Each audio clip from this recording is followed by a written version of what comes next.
Morning po, tayo po nang gusto sa ating gawain. Hindi po ang bawat isang tayo tumayo. Tayo po manalangin yung ating panimula.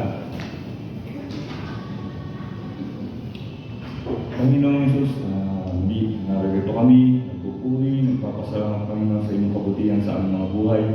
Salamat Lord sa lahat ng biyayang binibigay, sa buhay na inyong kaloob sa amin, sa bagong umaga na binibigay. Lord, dalangin namin ang gawain ito, Panginoon, na tunay ikaw lang ang maitaas. At sa aming mga kasama, Panginoon, hinihiling namin ang pag-iingat sa kanila. Makasama namin sila, Panginoon, sa paglingkod na ito. Dalangin namin, Panginoon, ang inyong patuloy na guidance at pangunguna sa gawain, simula sa mga umawit at umututog, hindi din naman sa aming pastor. Panginoon, nakapit kami sa iyo, humihingi ng tawad sa anong pagkakasala namin nagagawa. Patawaran niya po ang Panginoon sa anong karumihan na nalikan sa amin, pamaging kalapat-lamat kami, Panginoon, sa pananambahan ito. Lord, muli, i-bless yung bawat isa, pagpalain nga po ang lahat na aming gagawin. Tunay na, Panginoon, makibigyan namin ng pinakamataas na papuri at pagsamba sa ilang. Pangidalangin sa pangalan ng Jesus. Amen. Muli po, good morning po sa ating lahat. Good morning po sa ating lahat. Good morning po sa ating lahat. Ready na po ba tayo magpurihan natin, Panginoon? Amen. Kapag mo tayo mag-awit ka, kaya po muna natin ang bawat.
Good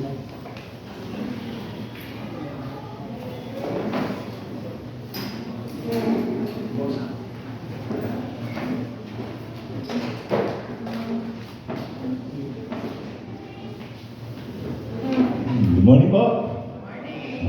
Tumingin na napakasarap umawit para sa Panginoon. Siya lang sa ating buhay. Sabi nga, naging tapat siya. Simula noon hanggang ngayon, tapat ang ating Panginoon.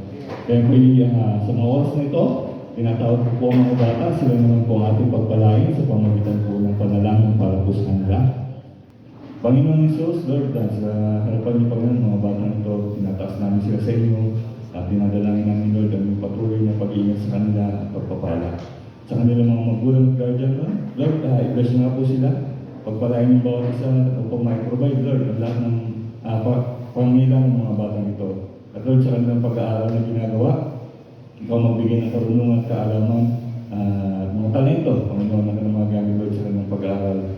At magkaroon din sila, Panginoon, ng pagkakataon na ma-share sa inyo at maibigay sa inyo ng Panginoon ang mga talento nito sa pamamagitan po ng mga binibigay niyo, Panginoon, ng karunungan. Maraming salamat po, Lord, sa buhay nila. Alam namin, Lord, na sa mga ganitong gawain, tunay na napakahalaga, Panginoon, na ipapanalangin sila sa iyo. Muli, Lord, ipapasalamat kami sa tagumpay ng mga bata ito sa kanilang mga buhay, ang dalangin sa pangalan ni Jesus. Amen. Amen. Thank you po. Yan. Tayo mga pudadak sa ating repertory. Bago po po ay mga kaloob, tayo po muli magpasalamat sa Panginoon sa lahat ng biyaya. Tayo po pa ng dalang pumikit, magpasalamat sa mga kaloob sa atin. Panginoon Jesus, ito nga po Panginoon ang aming inawit. Simula noon hanggang ngayon tapat ka sa aming buhay. At sa lahat ng pagkakataon sa aming buhay, Lord, ikaw ang magbibigay ng aming mga pangailangan. Kaya Lord, sa mga oras na ito, hayaan niyo Panginoon na magampanan din namin ang katapatan sa inyo sa pamamagitan ng pagbibigay at pagbabalik, Panginoon, na anumang bagay na meron sa aming mabuhay. Kaya Lord, pagpalain niyo bawat sila pinangalikong, i-bless niyo Panginoon sa kapag-ingat na ito. Alam namin, Lord, na gagamitin lamang ito para sa iyo sa katataas pa ng inyong gawain. Maraming salamat, Lord, sa lahat ng biyaya na binibigay, sa lahat ng tulong na binibigay sa amin, sa mga pangailangan. Muli, pinataas namin sa iyo, Panginoon, mga bagay nito. Pamadalan sa pangalan ni Jesus. Amen. Amen. So sa ating po mga announcements, yun po. Yan, yung ating mga suggestion at mga prayer request, concern, pwede po natin isend dyan sa ating email, which is yung patera@gmail.com. At yung ating box po dyan sa likod, pwede rin po tayo sumulat po dyan. Yung ating Facebook page po, yung BAC Pateros, Evangelical Church, yun po. Siguro naman po nakikita niyo po yan kapag po nagka-Facebook po kayo, no? Meron po mga notification na lumalabas na yan, ginagawa ni Kuya Manny. Yan. Yung mga gawain po natin nandyan po. Nakikita po at mapapanood. At meron po tayo mga birthday celebrants from the 19 to 2024. Batiin po natin ang mga kapatid na magdiriwang ng mga kaarawan. Unang-una po, yan, si Aris Rosales. Ngayon po yan, May 19, happy birthday kay Aris. Andun po sa likod. May 19 si Rex, Domingo. Ayan, happy birthday rin po kay Rex. May 19 si Irol. Kaya ako rin yung pagkain gagawin. Happy birthday kay Irol, ha? May 21 si Jad Warentes. May 23 si Marino. Yun, Caruso, si Don Mario. May 24 si Jessica, ito Plaza. Yun, happy birthday, May 25 si Arcel De La Rosa. Yan. Happy birthday sa ating mga kapatid na celebrate ng mga birthday. At yung mga nag-celebrate na ngayon, yan, happy birthday sa kanila. Ayun. So meron po, naman ko lang po yung bawat isa na tayo po ay narito for the reason na may kinig at mag-aaral. Magpupuri sa mag-aaral ng salita at pupurihin ng Panginoon. So, yan dapat ang mga sarili. Sabi nga, kung magagawa po natin na may sulat po yung bawat isi-share sa ating ng pastor, gawin po natin, makinig po tayo. Sabi nga, mas maganda po kung bibigay po natin yung focus natin sa pakikinig ng salita. Siyempre, maganda yun na may apply po natin sa ating mga buhay. Kaya hindi na po papatagalin. convincing. Yan, tatagalan ko lang, kaya hindi mahirapan ang basahin na. So ating pastor, Pastor Romeo Lasa, tatawin ko na po. Palakpakan po natin. Good morning po. Sino po sa inyo yung convincing ka na dito ka dahil pagpapalain ka nila? Salamat po sa siya. Ulitin ko po. Sino naniniwala? Convincing ka na sino pagpapalain ka ngayong araw na to? Kaya sabihin mo sa katabi mo, happy birthday. Birthday ni Aris, hindi si Aris. Hanggang sa birthday ni Aris ngayong araw na to. Kumusta, Kuya Ronnie? Okay ka lang? Okay. Alam niyo po, kuminsan may mga bagay na iniisip natin convincing ba yung buhay natin? Sino ba nag-iisip na ganyan? Convincing ba ako dito sa komunidad na ginagalawan ko? Convincing ba yung mga tao na nandito sa paligid talagang ako'y anak ng Diyos? Convincing ba yung aking mga kasama sa trabaho na sa pagkatrabaho ko makikita nila na talagang ako ay anak ng Diyos? Kumbinsido ba yung mga kasamahan mo sa eskwela na talagang ikaw ay anak ng Diyos? Kasi dapat makumbinsi natin sila. Tama? Sino naniniwala na dapat makumbinsi natin yung mga tama sa paligid na tayo talagang anak ng Diyos? Salamat po sa dalawa. Ulitin ko. Sino ang kumbinsido na tayo ay pinaniniwalaan dito sa komunidad kung saan na tayo gumagawa na tayo anak ng Diyos? Dapat kumbinsido sila. At yan ang pagtitingnan natin. Kasi ang ating Panginoon may mga bagay na pinakita para yung mga tao ay talagang makumbinsi niya na talagang siya ang tinatawag na gagamitin para tagapagligtas. No? Pero bago tayo magpatuloy, hindi muna tayo ng tulong sa ating Diyos na nagbibigay mo ng convincing power sa atin para magpatuloy mo tayo.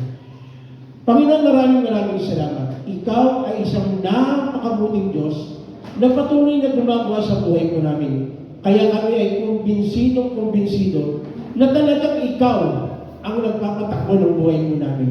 Oo, may mga pagkukulang, may mga pagkakamali kami, pero still, bumabalik kami sa iyo dahil palagi pinapaalala mo sa amin kung ano yung mga bagay na pwede namin gawin. Kaya sa gagawin mo namin pag-aaral ng iyong salita, tunay na makita po nun ang iyong kapangyarihan, samahan niyo po kami, ipaliwanag niyo po sa amin na maging maliwanag para gamitin namin ito na panuntunan sa aming buhay para makumbinsi namin lahat ng mga tao na binabahaginan namin ng iyong mga salita. Sa pangalan ni Jesus, ito po aming sabat na namin, lahat po tayo magsabi ng Amen. So, tingnan natin, kasi hindi ka makukumbinsi sa isang tao kung wala kang nakikitang magandang halimbawa sa kanya. Tama ba? Parang ganito, sinabi ng nanay mo, palagi kang kumain ng gulay. Sinabi ng nanay mo, tapos nakita mo yung nanay mo, hindi kumakain ng gulay. Kumbinsido ka ba? Hindi. Tama? Hindi ka kumbinsido dyan. Halimbawa, sino po sa inyo yung nakapasok na po sa Mega Mall? Sino po sa inyo nakapasok na ng Mega Mall? Salamat, itong tatlo, yung iba, mukhang no? Hindi mo masama, huwag mo kayong mabahala. Hindi ibig sabihin pag pumunta ka sa Mega Mall, hindi ka na anak ng Diyos. Kasi material, wala yung mga bagay. Hindi. Alam niyo po, kasi, ewan ko lang, nakasin nyo, marami doon nagbebenta ng mga ibang klaseng pampahid sa mukha para kuminis ang mukha. Sino mo rito gusto kuminis yung mukha? Oh, may pader mo dyan. Hindi, may pader dyan para kapita na pa. Hindi mo ikikis ka sa. Kasi maraming, ewan ko lang, kasi yung misis ko mo, nandala mo ba yun? Parang sabi mo, mukhang nabudol ka. Kasi meron doon na parang Israelite yata tayo kasi, no? Na ibebenta sa iyo na ganyan, hindi mo na ibebenta sa iyo eh. Di ba? Wala namang sabi, binigyan ka, wala namang gano'n. Tama ba? Pag pupunta ka doon sa mga mall, wala namang sabi, binigyan niya. Hindi. Ang nasabihin sa iyo, uy, kagaya nyo, lalo na nauna-una, parang mutik na rin ako, uy! Tama-tama yung gamit ng payong. Yung kulay na yan, yung color of the day namin ngayon. Ha? Kulay mo na yun. Pati ko nagulat. No, sinabi siya, uy! Malayo mo na, parang nato ka palang sakit. Uy! Tama-tama yung kulay. Sino yun? Ikaw pala yung sinasabi, may kulay yung kulay pula. Dalawang payong. Sabi, ano ka ulahin ng pula dun sa nila? Tapos sabi ka na sabihin siya, tama-tama po yan. May libre po kami ibibigay sa inyo. Tapos biglang may bibigay na parang ganun. Pag pinahid mo yung ito sa mukha mo, kikinis po mukha mo, gaganda ang kutis niyo. Sino nakaranas sa ba kayo ganyan? Bigla wala yung yung ganun siya. Ha? May pag-asa pa ba ito? May pag-asa pa ba ito? Kuminis sa mukha ito. Ay, gano'n. Tapos pagkatay doon, kasi misis ko nadali eh. Nadali ka, no? Hindi na nun. Tapos sa gano'n, maganda eh, gaganda yung kutis, magaganda yung ano mo. Siyempre kung sino ba naman ang ayaw ng gano'n, no?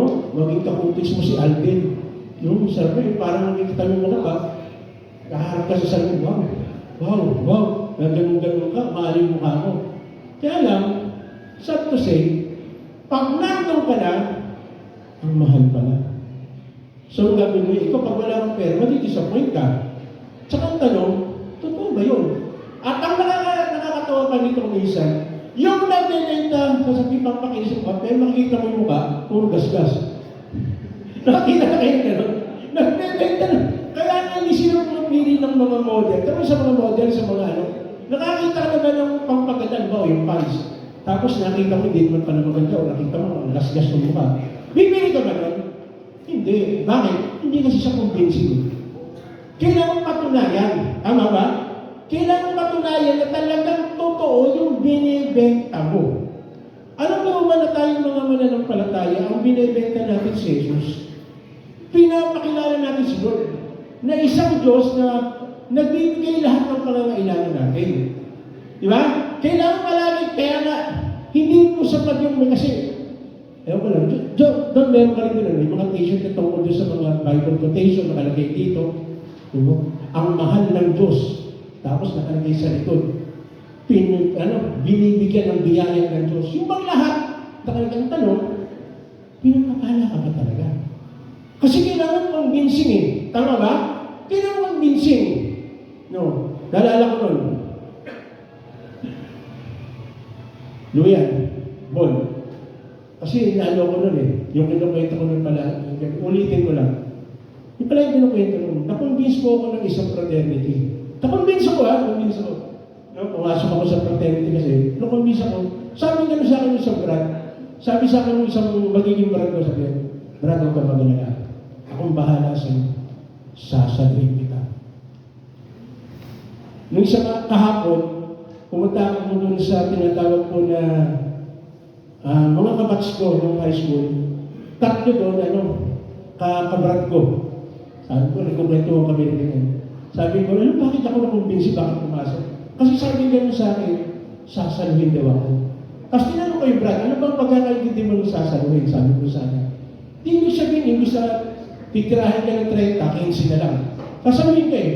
Parang gano'n mo yung ano nun. Sabi niya, tapos biglang na, hindi eh. Ano yung ibig sabihin mo sinalo? Yung pala, bawat palo sa akin, bawat bagsak ko, sasaluhin ako. Nakuha ko pa rin yung gano'n karami man yung dapat ibigay sa'yo. Pero dahil doon sa sinabi niya na sasaluhin kita, nakumbisi ako na pumasok. Eh, naranasan ko nung high school ako, pumasok ako nung isang fraternity rin, ibang fraternity. Naranasan ko na kung gano'ng kasakit yung nakahising ka. Pero dahil sa sinabi nitong isa na sasaluhin kita, saan akong bahala sa'yo, sasaluhin kita.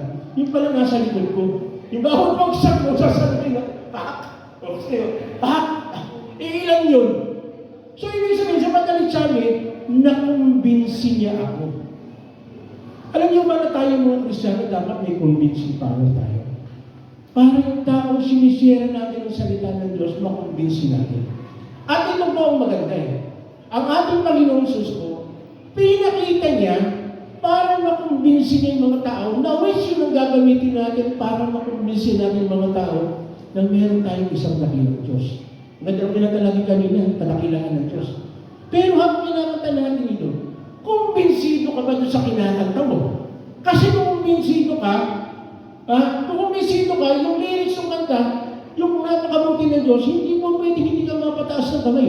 Hindi mo pwedeng lamnamin mo mapaiyak ka eh. Sa totoo lang po, marami po sa atin pag kumakanta ng love song eh. Sino yung nakakaano ng love song? Diba? Yung mga love song na parang heartbreaker eh, no? Tapos makita mo, ang nakakalungkot ng ganito eh. Malungkot ka na nga, kakantay mo pa rin malungkot.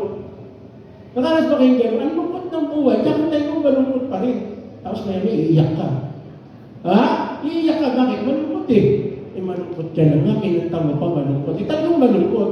Sabi mo nga sa katabi mo, huwag kang maging malungkot. Kasi gano'n eh. Pero ito po, convincing, tingnan po natin. Paano pinakita ni Lord yung katangian para makumbinsin natin yung ating mga taong nasa paligid. Tingnan po natin. Wala letter A, pagiging maawain. Pinakita niya ang ibig sabihin ng maawain. Marcos 8:1-5. Ayan. Pwede mo makibasa? 1, 2, 3. Teka, sandali po. Sabay-sabay po tayo yung, ano natin yung parang yung mga nag-almusal na. Yung mga nag-almusal na. Sige po. 1, 2, 3.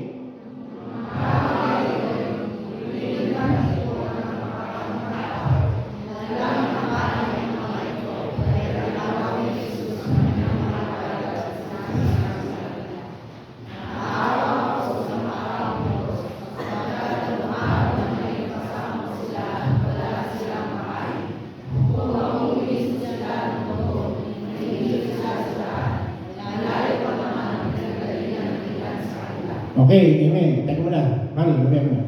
Tingnan niyo po, no? Nang araw yun, nagkaroon ng pagtitik po. Napakaraming tao. So, nandun sila sa remote area. Ang problema nito, wala po Chowking. Walang Jollibee sa lugar na yun. So, ang gagawin nila? At ang sabi dyan, 3 araw nang kasama ni Jesus itong mga tao na sunod ng sunod sa Kanya. Bakit? Kasi convincing sila na ang ating Panginoon ay maawain. Which sinabi naman niya. No? Sinabi ng salita na doon. Naawa ako sa mga tao ito sapagkat 3 araw na ngayon kasama ko sila at wala silang makain. Alam niyo po, pag tayo naawa sa tao, nakikita yun ng tao. Nararamdaman nila yan. Kung talagang concern tayo sa kanila. Di ba? Sino mo kasi yung nakaranas sa binati kami sa ka-eskwela mo kasi kumusta ka na? Nakaranas pa kayo, kinumusta ka nyo sa text o sa message, sino nakaranas mo sa inyo ng ganyan? Di ba kung isip na naman takot? Parang isip, totoo kayo kinumusta talaga ako nito o wala naman pangkwentuhan? Kasi pag sinabing kumusta ka, parang concern siya kung anong kalagayan mo. Tama ba? Dapat gano'n eh. Hindi yung pagkasin na, wala akong magawa, kumustahin ko nga ito. Hindi. Dapat mo kumustahin mo yung isang tao dahil concern ka sa kanya. Tama ba? Tama ba? Di ba? Hindi mo pwede kumustahin mo siya. Wala akong magawa, wala akong ma-text, wala akong mami. Kasi wala, kumustahin ko nung ako, ano kayo nangyari? Hindi eh. Dapat nanggagaling sa puso, bakit mo siya pinukumusta?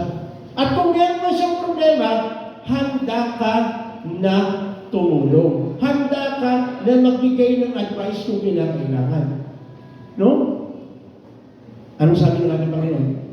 Kung pauuwiin mo sila ng gutom, mahihilo sila sa daan. Malayo pa naman ang pinanggalingan ng ilan sa kanila. So dito, pinapakita ni Jesus sa kanyang mga disipulo, kawawa naman ang mga ito. Kung paalisin natin along the way, baka mamaya may mangyari. Baka mamaya may mangyari.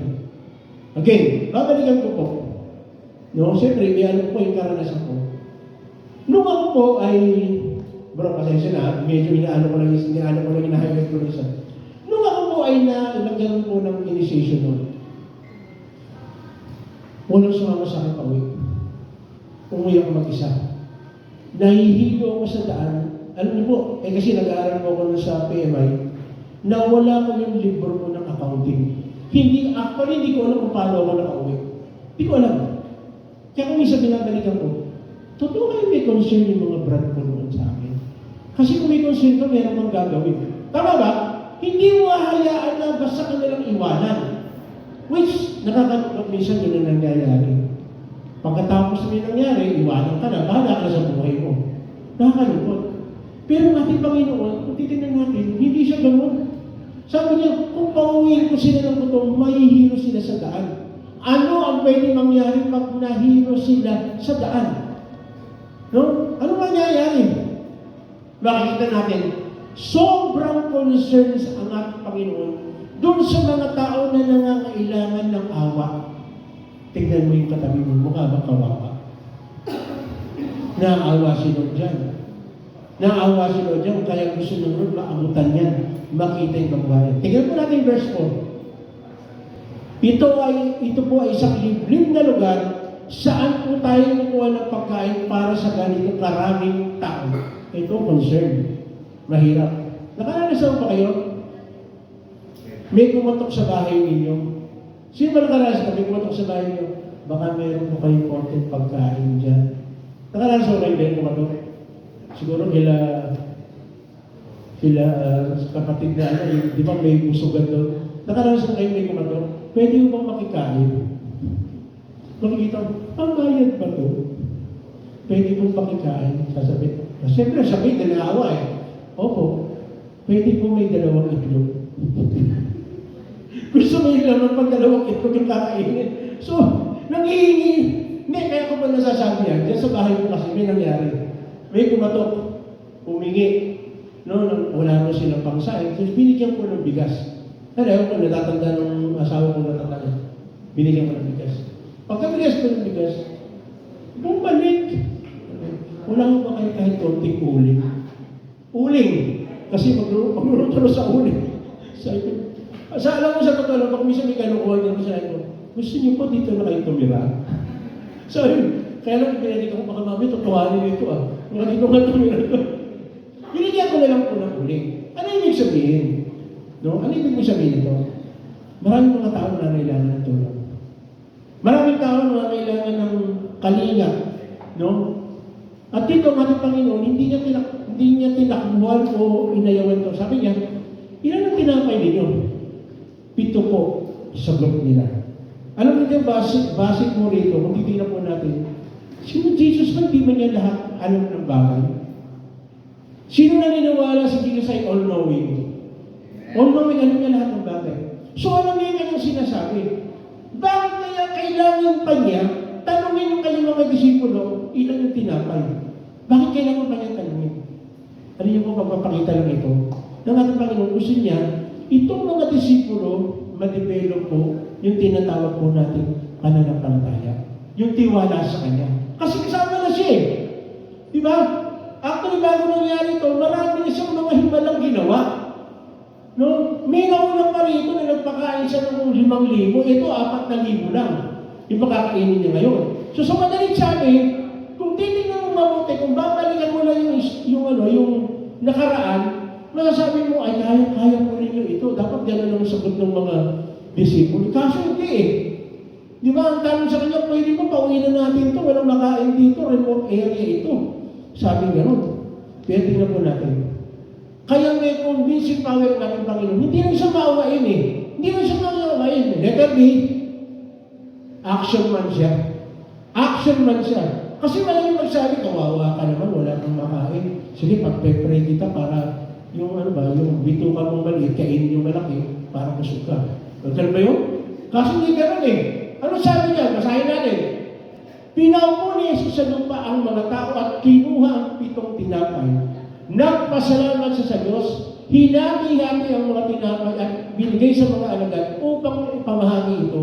Ganun nga ang ginawa ng mga alagad. Tingnan pa, ang ating Panginoon, dahil action man siya, gusto niya ipakita sa mga tao na meron siyang kayang gawing himala.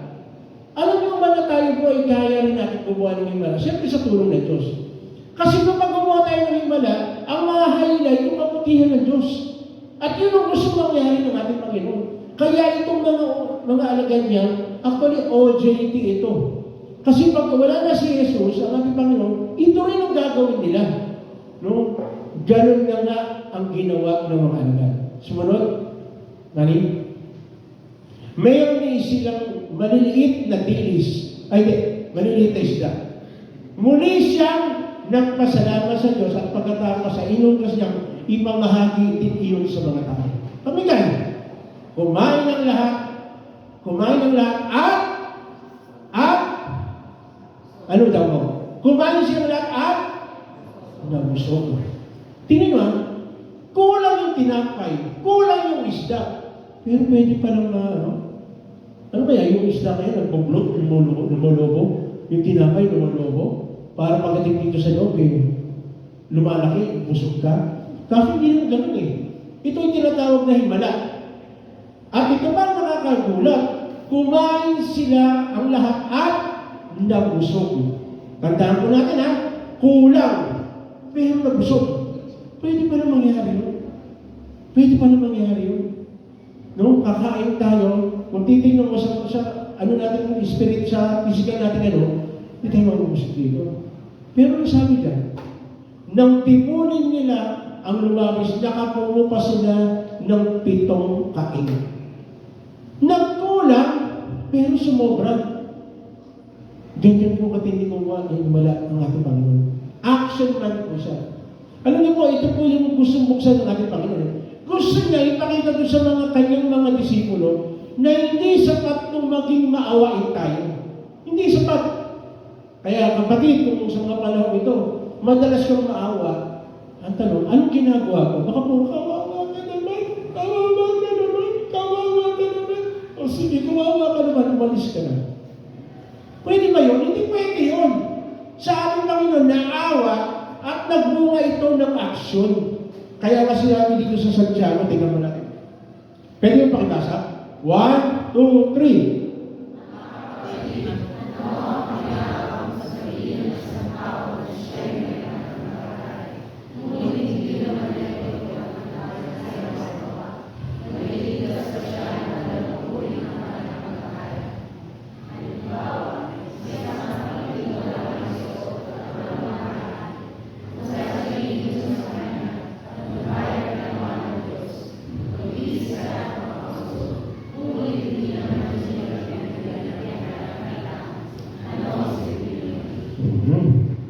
Tingnan nyo. Tapos yun dyan, gayon din naman, patay ang pananampalatayang walang kalakip na gawa. So again, sinasabi dito, hindi sufficient na maawa tayo. Parang ganito. Sino naniniwala? Sino naniniwala din sinasabi ng salita ng Diyos na kailangan mahalin natin yung nanay at tatay natin? Salamat po sa 8. Ulitin ulit. Sino naniniwala na sinasabi ng salita ng Diyos kailangan igalang, irespeto, mahalin natin ating mga magulang? Dapat yun.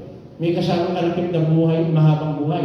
Pero tanong, ano ang ginagawa natin para patunayan natin mahal natin yung magulang natin? Anong patunay? Madali kayo sabihin, naniniwala mo ako, naawa nga ako sa nanay ko, ang sipag. Pinagpaplansya ako, Ang tanong, anong patunay na talagang mahal mo siya? Kailangan makikita niyo sa aksyon. Tama ba?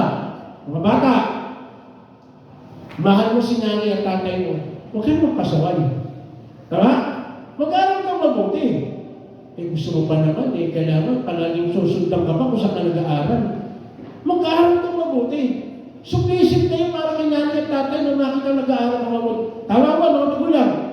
Di ba yung wala kang iniintindi na yung anak mo o yung kusino ng apo mo na nag-aaral na mabuti? Nakakabawas mo ng stress. Nakaka-stress po yung bagong buhay na yun. Ang hirap. Lalo na kayo, nakainit sa labas. Salamat sa Panginoon, malakas yung aircon po natin. Pero nung iba sa iba, mainit. Nakaka-stress. Sobrang stress. Tapos darating pa yung anak mo. Magre-reklamo, ano ba yan? Ang ulang corned beef na naman, palagi na lang corned beef. Buti na lang may corned beef na, yung iba corned lang eh. Buti ko may beef pang kasama yung corn. Diba? Kasi yung mga sa totoo lang, sino pa dito yung mga anak? Yung totoo, nagre-reklamo ka palagi sa niluluto ng nanay at tatay mo. Wala Pero totoo yan. Nung hirap na hirap yung tatay mo, inano mo, paano pagkakasya yung budget, magre-reklamo ka pa. Bakit itong noodles walang itlog? Buti nga may noodles pa. Yung iba nga sabaw na lang, nilalagyan ng asin. Pasalamat ka. Salamat tayo. So again, hindi sapat na tayo'y maawain. Malalaman na tayo maawain kung meron tayong ginagawa. May action tayo. Bakit? Kasi bilang isang disipulo ni Jesus, dapat makita sa atin pagiging maawain. Dapat makita sa atin yung meron tayong aksyon. Hindi sapat na binahagi natin yung salita kasi wala tayong ginawa. Dapat may kasamang action palagi. Tama? Pag sinabi mo na, kawawa ka naman, meron kang gagawin. Hindi mo pwedeng hanggang awa lang yung sasabihin mo. Kasi pag puro awa lang ang binigay mo, nangawa pa rin yan. Pero kapag meron kang action na ginawa, may mangyayari. Maniniwala sila doon sa Diyos na pinaglilingkuran natin. Lalo lang hindi pa mananampalataya yan. Yun yung tinulungan mo kahit na hindi mananampalataya, lumapit sa'yo, pinag-pray mo. Tapos pagka-pray mo, meron ka pang pinabot sa kanya kahit paano na makakatulong sa kanya. Kasi una-una po, ito isang napatunayan ko po, pakibayan niyo rin, ang isang tao hindi lalapit sa iyo kung talagang hindi siya nagigibig. Ang isang tao hindi lalapit sa iyo kung hindi siya naniniwala na nakikita niya ikaw ang isa sa mga solusyon sa problema niya. So, totoo lang po, hindi mo lalapit siya humihingi ng prayer niya na walang mangyayari, alam niya na walang mangyayari. Palaging lumalapit po sa atin niya dahil alam nila, pag may sinabi tayo, pinakikinggan tayo ng Diyos. Masarap po kayo. May lapit na tao sa iyo, sabi, kasi nakita ko po, ang ganda na nangyayari sa buhay ninyo eh. Kaya po ko lumapit sa inyo, pagpahingi po ako ng prayer. Hindi dahil maswerte ha. Baka maswerte po kami, pagkakasama ko po kayo, hindi yun. Wala sa swerte yun. Ang nagbibigay talaga ng biyaya, si Lord. Ginagamit lang po tayo.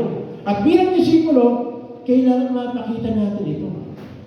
No? Una-una, disipulo ni Jesus, pinapakita sa pagiging maawain at pagiging ma-action niya. Kasi palaging pong salita ng Diyos, palaging action word eh. Tingnan niyo, mahalin mo ang iyong kapwa. So kapag minahal mo yung kapwa, meron kang gagawin o wala? Meron.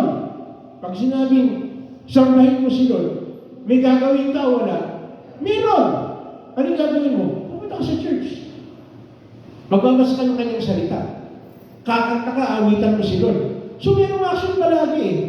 Hindi mo pwede walang action. Hindi sapat yung alam mo na mahalin mo nanay mo, mahalin mo ang kapwa mo, tulungan mo ang kapwa mo. Hindi mo pwedeng hanggang dito lang. Kailangan meron tayong gagawin. Kaya palagi ko naririnig ko sa ibang mga pastor din. Kapag totoong maawain ka, kasama mo sa mo. Totoo po yun. Kasama yan. Kasama yung oras mo. Talagang kailangan giver ka. Hindi mo pwede na hanggang sasabihin mo na kawawa ka naman. Sa susunod na panahon, hindi na lalapit sa iyo. Ang kaya mo lang sabihin, kawawa ka naman. Magiging kawawa ka, mawawalan ka ng kaibigan pagka ganyan. Pangatlo, tingnan po natin,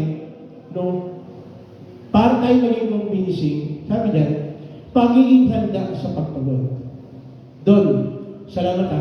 Kasi sinabi dito pag may nagtanong sa atin, kailangan natin yung sasagot natin. Kaya mahalaga po yung meditation natin araw ng salita. Bakit? Para meron tayong baon. Pero of course, hindi yun ang dahil ng main reason. Ang main reason, gusto natin talagang makilala si Lord. Sino po ito gusto niya natin makilala si Lord? Salamat po sa ilan. Ulitin ko, sino po dito gusto niya makilala pa si Lord? Anong ginagawa? Nagme-meditate ka ba noon? Kasi hindi mo makikilala si Lord kung hindi ka magme-meditate. Hindi mo makikilala si Lord kung hindi ka nagpe-pray.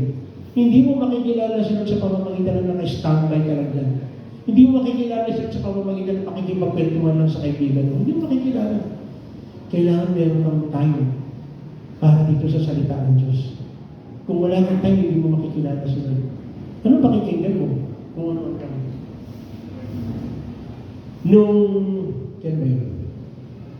Nung isang araw, Biyernes, meron mong isang, yung pinaka-head po nila dyan sa chief, na nag-retire na.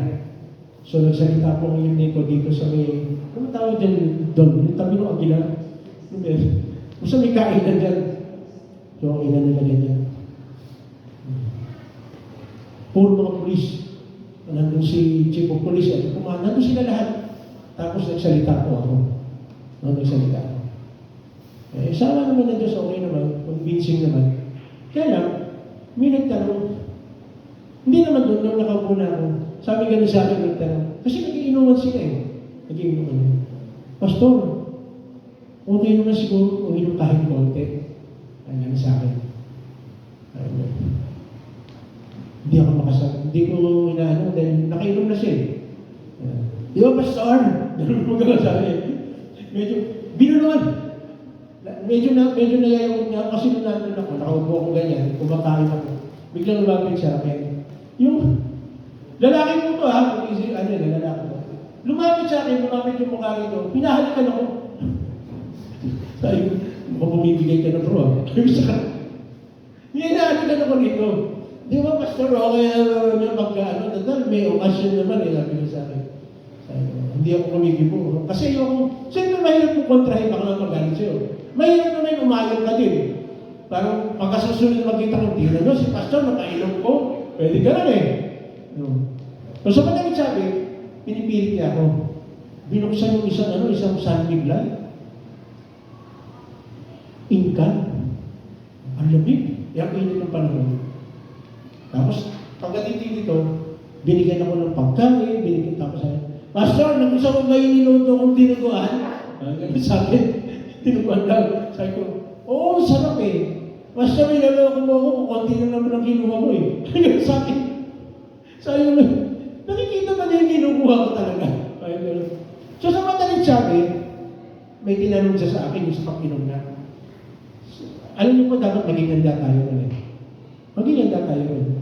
Sinagot ko siya na, dapat talaga hindi. Tapos mamaya, bumagay, tumitingin sa akin. Yun ang mga kinakabahan ko eh. Tumitingin sa akin niya, binuksan yung isang sunbig light na inkan. Tapos nilagay niya doon sa kinuha yung kanyang, yung kabayong pula. Tinutos sa akin. Lahat silang mga pulis nagtutos na gano'n. Toast! Para sa pag-alis ni Sir! Toast gano'n. Pastor, hawakan mo yung mo. Hawakan mo yung sunbig inkan. Hawakan mo, Pastor! Hawakan mo na. Pastor! Bottoms up! Patay tayo dito. Bottoms up. Ano namin ba dito? Bottoms up. Kasama ko si Mama Marin eh. Kaya na yun ba si Mama Marin? Yung Mama Marin, pag hindi ka sumama. Yung gano'n. Tapos ang ginawa ko, binuwanan ako. Pero dito, yung bang parang inaano mo lang, may pahit eh. Matagal na kasi ako umiinom talaga eh. May 15 years na yata, 20 years. Ay, pahit. Pero makita ko lang sa kanya. Tapos magbaba ko yun. Bro, tingnan mo yung itsura mo. Sabi ko sa kanya, tingnan mo yung itsura mo. Sa tingin mo, di ba? Pag nakainom ka, nawawala yung... Kasi kami, marespeto po, nirespeto po itong... Kasi officer din siya eh. Bro, sa itsura mo yan, baka mawala yung respeto sa iyo. Mawala yung respeto. Tama ba? Di ba kahit na ang tao, kahit na ang bait-bait mo, pag nakainom ka, nawawala ka sa wisyo. Nawawala yung respeto sa iyo. Dapat maging handa tayo sa pagkagulo. Paano mo sasagutin yung mga bagay na ganyan? Tapos ang tanong sa akin, isa din yung pulis doon, tinanong sa akin, yung anghel ba talaga, literal na talaga ang anghel? Paano masasagutin yun? Sinabi ko sa kanya, bro, kasi mahirap eh. Pag sinabi kong hindi, bakit sinula to? Pag sinabi ko lang oo, parang sa parang ni Jesus Christ. So tinanong ko sa kanya, bro, pag nalaman mo ba kung ito ay literal o hindi literal, maliligtas ka ba? Kasi dapat maging wise tayo eh. Maliligtas ka ba? Nag-isip siya. Kung ano? Ano pa ugnayan mo sa kaligtasan? Parang yung isa nasabi ko na sa inyo, may nagtanong sa isang leader. Ang Diyos po ba meron puwet? Sino naniwala sa inyo na ang Diyos ay may puwet? May nagtanong po na gano'n at sabi, bakit pa naman itong mga tanong nito? Anong kaugnayan? Tingnan mo anong kaugnayan nun sa kaligtasan? Malaman mo ba kung ang Diyos ay may puwet o wala? Maliligtas ka ba ron? Yun ang tanong bang na ito eh. Kaya sinagot ko siya. Sinagot ko yung nagtanong sa akin ng gano'n. Bro, ano namang pakialam mo kung ang Diyos may puwet o wala? Maliligtas ka ba pag sa pulisya, ano mo? Anong mapapala mo kung malaman mo yan? Sa bagay, pastor, ano? Maano naman? Sa bagay, pastor. Kasi walang kaugnayan sa kaligtasan eh. Hindi ka naman maliligtas kayo, malaman mo yung hindi mo naman, ang Diyos ba may puwet o wala? Kasi pinaninindigan niya, di ba sinabi ni sinabi ng Ama sa langit, na umupo ka sa aking kanan. So mayroong upuan. So kapag mayroong upuan, mayroong puwet. Yun ba yun, literal? May kaso, ang tanong, may kaugnayan ba ito sa kaligtasan? Maliligtas ka ba kung alam mo ang Diyos may puwet o wala? Wala. So walang kaugnayan. So huwag yun mag-usapan mo, bigyan mo ng focus, paano ka makakasunod kay Lord? Paano mo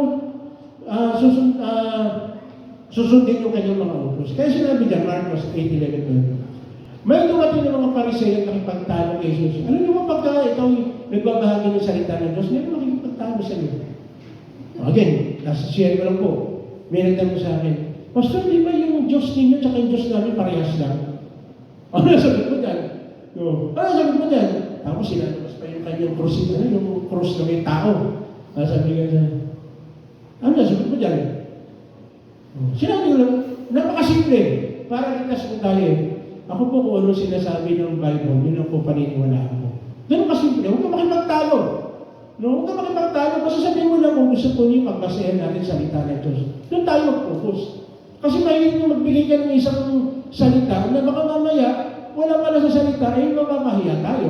Kaya sabi ng ating Panginoon, nais nilang subukin siya, kaya piniling nila magpakita siya ng isang himala mula sa langit. Alam niyo po, pag disipulo tayo ni Jesus, palagi tayong susubukan. Marami pong mga pagkakataon na susubukan tayo. Yung mga tao nga sa paligid natin, alamin mo talagang alam ba natin kung anong pinaniniwalaan natin. Di ba? Kaya sabi niya, nais nilang kung ang ating Panginoon sinusubukan, tayo mismo susubukan din. Kaya ang tanong, handa ba tayo sa pagtugon? Anong sasabihin natin? Again, babalik tayo sa pinanggagalingan ng karunungan. Walang iba kundi ito. Salita ng Diyos. Kaya babalikan ko ulit tanong sa inyo, nagbabasa ba tayo? Pinagbibigyan ba natin ng panahon ng salita ng Diyos? Kasi kung hindi, maliligaw ka. Madali kang makukuha. Makukuha ka sa sabi-sabi. Anong paggawa tayo ng pananampalataya mo? Paano mo bubuksan? Again, palagi ko sinasabi nito, hindi ibig sabihin kabisado mo yung Bible mula Genesis hanggang Revelation. No! Hindi kailangan. Ang mahalaga, ano yung mga bagay na makakapagpadala sa iyo para yung pananampalataya mo lumago. Hindi dahil sa kung alam mo na yun, may anghel, ang Diyos ay may puwet. Walang kaugnayan yun. Walang kaugnayan sa kaligtasan natin yun. Ang mahalaga, paano tayo nakikisalumuha sa mga tao. Nakikita nila yung magiging maawain natin. Nakikita nila yung action natin is patungkol sa kabutihan ng Diyos. Makikita nila na kung paano natin tinutugon. Kaya nga po yung marahan ng pananalita, maayos sa pananalita, yung mga tao naniniwala. At ano, inaaway ka na, kulto pa rin, chill ka pa rin. Naniniwala sila sa atin. Of course, may sense yung sinasabi natin. Galing yung salita lang, baka naman sa, hindi, baka puro lang ang sinasabi mo, wala yun. Kailangan meron tayo. At ano sabi dyan? Nais nilang subukin siya kahit humiling sila ng pakita ng isang himala. Tayo po ay ang isang unang-unang himala ng Diyos. Tayo po mga mananampalataya. Bakit? Nagkaroon tayo ng buhay na walang hanggan. Naayos yung buhay natin. Yung dating magulong buhay natin naging maayos. Hindi ba himalaya? Isang himalaya. Dapat maisip po natin yan. No? Maisip po natin yan. No? Titingnan ninyo, hindi mo masapat yung ginawa ng ating Panginoon na nakita nila, na nagpakain siya ng 4,000 sa pamamagitan ng 7 tinapay at maliliit na isda, nagkasya. No? Alam niyo po itong kwentong ito? Ito po narinig ko ito sa tiyahin ko sa tiyahin ko nun ano po siya, sabi niya, alam mo yung kwentong yan? Sabi niya sa akin na, nung buhay pa kasi namatay niya, alam mo yung kwentong yan? Hindi naman talaga totoo yan eh. Ha? Bakit hindi totoo? During those times, sabi daw niya, pag mayroong ganyang picnic, yung mga tao nagdadala ng pagkain. Hindi naman picnic yan eh. So, totoo lang, hindi naman picnic yan. Pumunta sila para makinig ng salita ng Diyos, hindi para mag-picnic. Kasi sabi niya, kaya nagkasing pagkain na, may mga tao na nagdala na. May ibang pagkain, kaya nagkasya. Sabi ko, tignan mo nga naman, yung salita ng Diyos, pilit na binabalot to, para mailigaw, hindi makikita talagang ibig sabihin nung tinatawag na himala. Sabi natin to eat eh. Ha? Sabi verse 2, nakalagay nothing to eat. Oo, nothing to eat. Oo, nothing to eat nga eh. Oo. Tapos walang ibig sabihin, wala talagang dala. No, ang may dala lang yung isang bata na may 7 tinapay at 2 isda. Eh kaso, ewan ko sa kinuha ni... Ewan ko, di ko na, ganyan. Bulungan na lang tayo namin kung sino tita. Kung sino nagsabi sa akin. Saan lang na kinuha yun? Yung ganong katuruan na no, walang katuruan na gano'n. Yan, yung sinasabi nito kasi nakasulat naman. Ano ba rito? Dito. Again, ano ba lang, no? Dito sa tinuturo ko, mayroon nagsabi doon na ang Bible daw ay sa gawa lang ng tao. Gawa lang ng tao. Hindi natin pag-uusapan ngayon. Bala na si Don niya kung kailan niya iaan yan. Kasi, yung salita ng Diyos, maraming tao nagbago. Kung ano lang yan, kung basta ginawa lang ng tao yan, maraming mga tao, kahit anong gawin, hindi nagbago. Pero dahil sa salita ng Diyos, nagbago. Tsaka anong panggagalingan mo para makilala mo ang Diyos? No, ano pagkukuhanan mo? Walang iba kundi salita ng Diyos. Yan ang pagkukuhanan. Alam niyo po, sa ating panahon po, maraming tao na kailangan ng awa. Galing kayo. Sino kayo gagamitin? Tingnan mo yung katabi mo. Tingnan mo yung katabi mo. Yan ang gagamitin ng Lord. Tayo gagamitin ng Lord para maipaabot natin sa mga tao ang ibig sabihin ng awa. Tayo mga disipulo ni Jesus ang gagamitin yan para ang kanyang kaawa ay malaman at maranasan mga tao na wala pa sa Panginoon. Maraming mga tao, hindi alam mo ang gagawin. At sabi po rito sa John 10:10, tingnan mo natin. Pakibasa po. 1, 2, 3.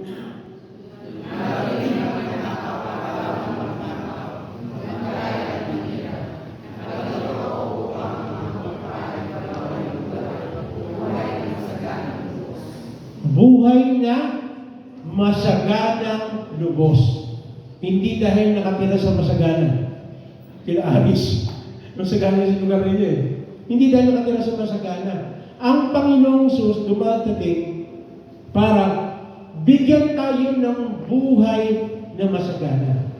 So ang kasaganaan ng buhay nasa kamay lang ng ating Panginoon. Ang sabi dito sa 1:3-15, tingnan mo natin. Sabi diyan, upang ang sino mang sumampalataya sa Kanya ay magkaroon ng buhay na walang hanggan. Pagsampalataya. Bakit gagawin ito ng Lord? Ito maganda eh. Sapagkat gayon na lang ang pag-ibig ng Diyos. So, ibig sabihin, yung pag-ibig ng Diyos binigay sa atin, pang gagawin na lang natin, sumampalataya tayo sa Kanya.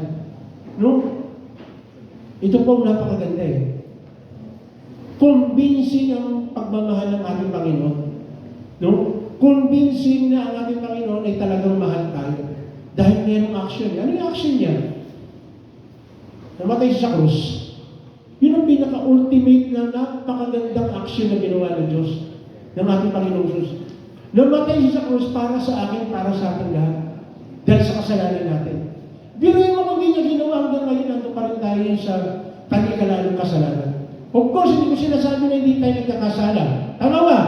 Nagkakasala pa tayo. Pero magandahan kasi tinubos tayo. Meron tayong pag-asa. At ang isa na maganda pa rito, namuhay pa magmuli. Yun ang ultimate na pag-asa natin. Nagkaroon tayo ng katiyakan ng buhay na walang hanggan. Yun po ang kailangan ibahagi natin sa mga tao. Na merong pag-asa sa pangalan ng ating Panginoon Jesus. Pero kahit na anong gawin natin sabihin sa kanila, kung yung pagiging maawain hindi makikita sa atin, hindi sila maniniwala. Kung walang action tayong ginagawa, hindi sila maniniwala. Kung hindi tama yung pagtugon natin, ililigaw lang natin sila. Kaya again, ang bottom line yan, balik tayo sa sinasabi ng salita ng Diyos. Bigyan natin siya ng importansya. Kapag hindi natin bigyan ng importansya ang salita ng Diyos, hindi tayo nag-meditate, maniwala po kayo. Mawawala tayo, maniligaw tayo, magugulat ka na lang, may iba ka ng pinaniniwalaan. Bakit? Hindi ka rooted eh. Pag hindi ka rooted sa salita ng Diyos, ang tendency, ililigaw ka kung saan ang lugar ka mapupunta. At yun po ang nakakalungkot. Lalo na kung matagal ka na sa pananampalataya, pero matagal ka na, pero hindi ka nagbabasa, eh mapapahama ka. Maliligaw ka. Kasi lalo po ngayon, ang daming naglalabasan. Kung hindi mo pinag-aralan ng salita ng Diyos, babagsak ka. Again, hindi po natin kailangan makipagtalo. Hindi natin kailangan makipagdebate. Ang kailangan po makita nila yung pagiging maawain natin. Makita nila na tayo ay merong ginagawa para sa komunidad o kung saan man tayo merong pagpapahalaga sa pagpapahalaga ng salita ng Diyos. At kailangan maging linda pa tayo sa ating pagpapahalaga. Tayo po ito ngayon. Tayo po manalangin.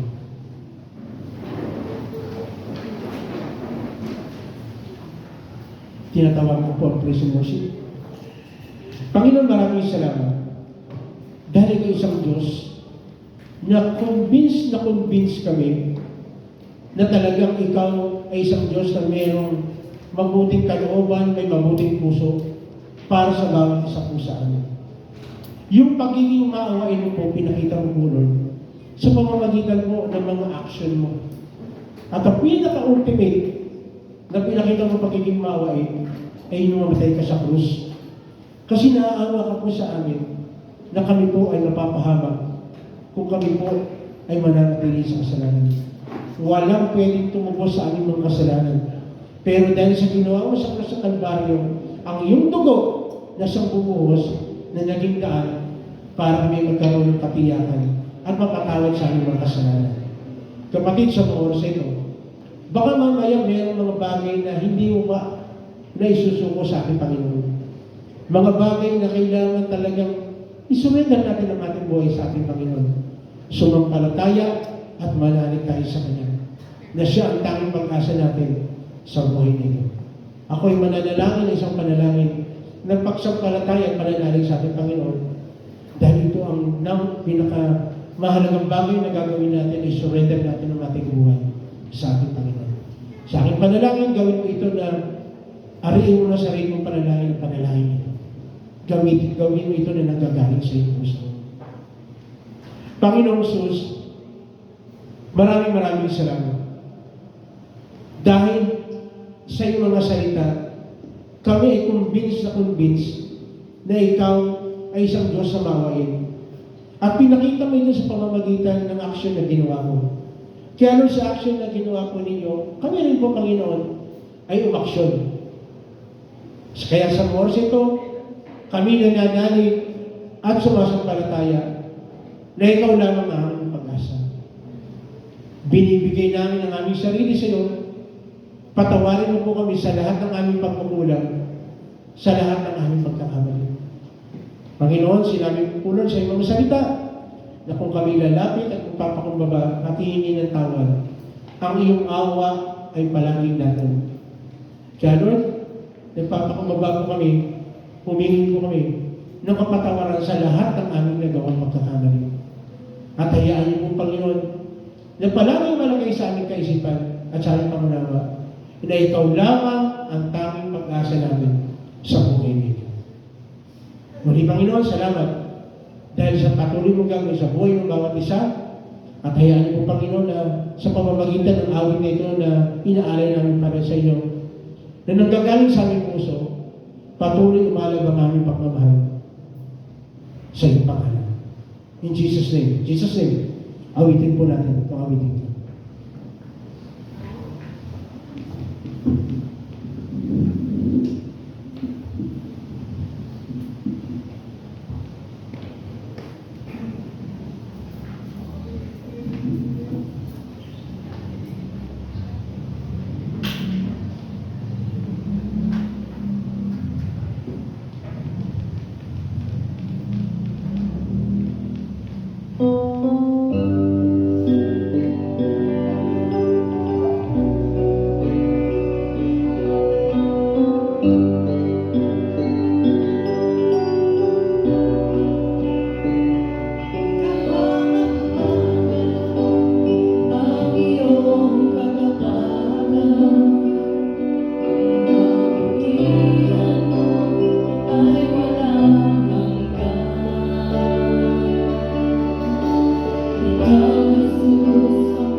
Panginoon, totoo po yan.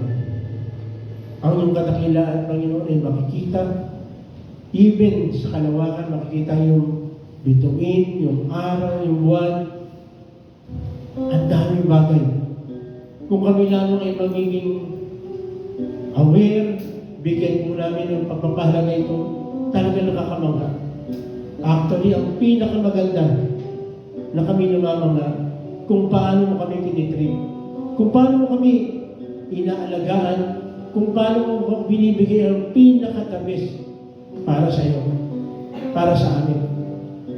Of course, kung minsan akala namin, nakakalimutan mo na kami. Pero salamat, muli pinapaalala mo po sa amin. At patuloy kami humingi, Panginoon, na palagi mo ipaalala sa amin na kami ang pinakamahalagang nilalang mo sa mundo ito. Kasi hindi ka mamamatay sa krus kung hindi dahil sa amin. Kung hindi dahil sa aming mga kasalanan, hindi mo gagawin yung mga bagay yan. Ito'y pinakita mo dahil sa pagmamahal mo sa amin. Kaya hayaan niyo po, Panginoon, na patuloy alalahanin namin ito. Bigyan namin ng pagpapahalaga ito. At ito'y may papakita namin sa pamamagitan ng pagbibigay namin ng extended hand sa aming mga kapatid. Pagtulong, paggabay, gamitin mo mo, Panginoon, bawat sa po sa amin. Marami pa. Mga tao hindi nakakilala sa iyo. Maaaring kapitbahay namin, kasama sa trabaho, kasama sa eskwela, sa komunidad na ginagalawan po namin. Gamitin mo po kami, Panginoon. Gamitin mo po kami. At sa mga oras ito, maaaring kapatid, ikaw mayroong karamdaman, physically, ito'y pagkakatawan mo. Kasama ito sa pangako ng Diyos na bibigyan niya tayo ng kagalingan. Ano man ang iyong physical na karamdaman sa mga oras ito, sige, sabihin mo sa ating Panginoon, willing siya magpagaling. Gusto niya bigay ang kalakasan sa atin dahil gagamitin niya tayo para ang kanyang mga salita ay maipahayag natin. Hallelujah. Sige, sabihin mo sa kanya, kapatid. Gusto ng Panginoon maranasan natin ang kahulugan ng total healing na galing sa ating Panginoon. Hallelujah. Hallelujah. Kasi gagamitin tayo showcase ng Lord. Gusto ng Lord gamitin tayo para ipakita na gumagawa siya ng iba na sa buhay po natin. Maaaring sa mga oras ito, emotionally, meron kang problema sa asawa mo, sa magulang mo, sa anak mo, kasama sa trabaho, sa eskwela. Ito yung pagkakataon, ipaalala sa atin ng Diyos. Ayaw niya nang meron tayong kaaway. Ayaw niya nang tayo magtanim ng galit. Sabi nga niya, mahalin natin ang ating kaaway. Hindi natin kaaway yung nanay natin, hindi natin kaaway yung tatay natin. Hindi natin kaaway yung anak natin. Bagwas gusto natin maayos. Lalo ma-develop yung intimate relationship natin sa bawat isa. Kaya tulungan niyo po kami, Panginoon, na matuto kami magpatawad at matuto rin kami humingi ng tawad. Dahil lahat ng mga bagay na yan, ikaw mismo, Panginoon, ginawa mo yan. Pinatawad mo po kami kahit hindi pa kami humihingi ng tawad. Binigay mo yung buhay kahit kami ay hindi karapat-dapat. Salamat mo ng marami, Panginoon. Salamat mo ng marami. Lord, tulungan po kami, makalaya kami. Sa anumang gawa ng kalaban, talikala ng lahat ng klase ng bisyo, talikala ng idolatry, pagkukulang, witchcraft, mga traditions, mga bagay na magpapalayo sa iyo, Panginoon. Tulungan niyo po kami, Panginoon, na makalaya kami sa mga bagay na ito. Gusto namin mag-serve sa iyo, Panginoon. Gusto namin manuwalhati mataas ang iyong pangalan. Hallelujah. Hallelujah. Gamitin mo po. Gamitin mo, Panginoon, kami. Kaya na rin, financially, nahihirapan kami. Pero sabi mo po, Lord, sa iyong mga salita, hindi mo pagkukulangan ang iyong mga anak. Kaya kung ano man yung mga resources na meron kami na galing mo sa inyo, turuan mo po kami, Panginoon, na gamitin namin ito ng tama. O kung kami wala pang pinagkakitaan, dalangin namin, Panginoon, tulungan mo po kami, Panginoon, makahanap ng trabaho. Kasi naniniwala kami, Panginoon, na lahat ng bagay kaya mong paggaloob sa amin. Basta kami magtitiwala at mananalig mo sa iyo. Yes, Lord. Yes, Lord. Patuloy, Panginoon, tinataas namin ang aming bansa. Sa Pilipinas, dahil nahihirapan po kami, dahil lalo na yung mga issue na nakikita po namin sa araw-araw, na parang kami, ang bansang Pilipinas, ay sakop na ng iba-ibang klase ng mga dayuhan. Pero Lord, ikaw ay isang Diyos sa magbibigay ng karunungan kaalaman. Lahat ng nilagay mo sa gobyerno, magmula sa aming presidente hanggang sa pinakamababang nalulungkulan sa lokal at nasyonal, magkaroon po ng banal sa iyo. Para lahat po ng gagawin nila ay magiging kalugod-lugod sa iyo at magiging maayos po at pagpapalain ng bansang Pilipinas. Yes. Yes. Ang aming mga kapulisan, mga sundalo, magawa po nila ang kanilang mga tungkulin dahil sila po yung nagpapatupad ng batas para yung basic order ng aming bansa ay maging maayos. Pagpalain mo rin, Panginoon, ang aming mga kapatid na diriwang ng kanilang kaarawan, umaaring anniversary. Salamat po, Lord, sa extension ng buhay. Salamat po sa extension ng pagsasama na magkasama, Panginoon. Salamat po ng marami. Salamat po ng marami. Muli, Panginoon, sa isang linggo na gawin mo namin, kami umaasa na sasamahan po kami. Saan man pumunta ang aming mga paa, magamit po ang aming mga labi sa pagpapahayag ng iyong salita. Hayaan niyo po, Panginoon, ang aming mga kamay magamit namin para sa pagpapala sa ibang tao. Bigyan niyo po kami ng kaisipan, ng puso, na talagang may banal na takot sa iyo, para hindi kami mapalayo sa iyong kalooban. Salamat po ng marami, Panginoon. Salamat po ng marami. Pagpalain po, Panginoon, ang bansang Israel. Dahil ikaw mismo nagsabi, ang sino magpala sa Israel ay yung pagpapalain. Maraming salamat po, Panginoon. Dahil alam mo namin sa umaga nito, kinatagpo mo na ang pangangailangan ng bawat isa at naniniwala mo kami na kami ay gagamitin mo saan mang dapat na yung lugar pumunta dahil ang iyong pangalan, ang iyong Espiritu Santo ay dala-dala namin kung saan mo kami pumunta. Kaya muli, Panginoon, maraming salamat dahil alam mo namin na lahat ng aming hiling, lahat ng nilapit sa inyo ay dinilig mo na at inaangkin namin na gagawin mo lahat ng bagay na ito kasi ang lahat ng ito ay hinihingi namin sa pangalan ng aming Panginoong Jesus. At ang lahat ng anak ng Diyos magsabi ng malakas na Amen. Bigay mo natin yung pagpapala sa bawat